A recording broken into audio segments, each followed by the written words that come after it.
And, Oh, is he that one we looked up on the internet? Oh God, I can't remember. It doesn't matter.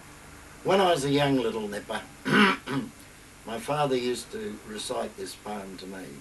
He was from Lancashire, England, so you'll understand the accent I put in to this poem. When Joe Dove took his elephants out on the road, he made each hold fast with his trunk to the tail of the elephant walking behind to stop them from doing a bump. There was 15 in all, so it was rather a job to get 'em fixed up in a row. But once he had fixed 'em, Joe knew they'd hold on, 'cause an elephant never lets go. The largest elephants were tethered in front. 'Twas amazing how fast they could stride, and poor little Aggie, the one at the back, had to run till she very near died. They were travelling one day from Blackpool to Crewe. They had started at break of day. Joe followed behind with a bag full of buns in case they got hungry on way. They travelled along at a rattling good pace over moorland and valley and plain, and poor little Aggie, the one at the back, her trunk fairly creaked with the strain.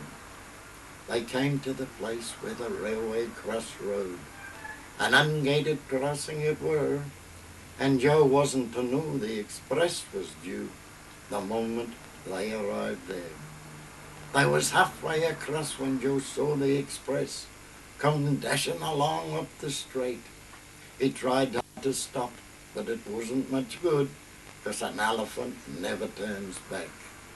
Joe saw if he didn't do something at once, the train looked like spoiling his troop.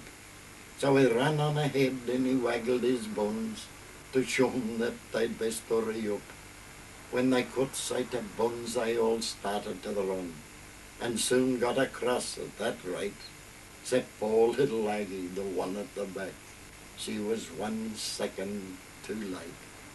The train come tearing along up the straight, caught her end on, fair and square.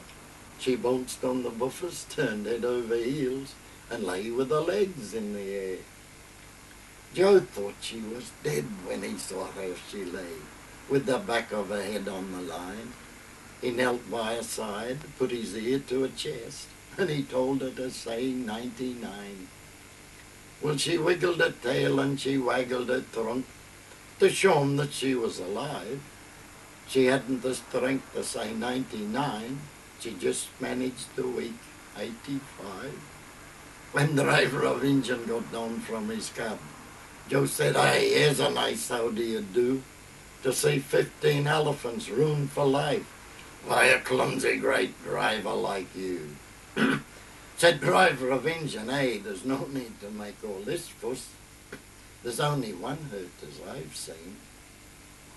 Joe said, "Hey, that's right, but they held on so tight, they pulled back end off at the 14. Joe still walks around with his elephant troop. He got 'em fixed up at the vets. But poor little Aggie won't walk at the back anymore, 'cause an elephant never forgets.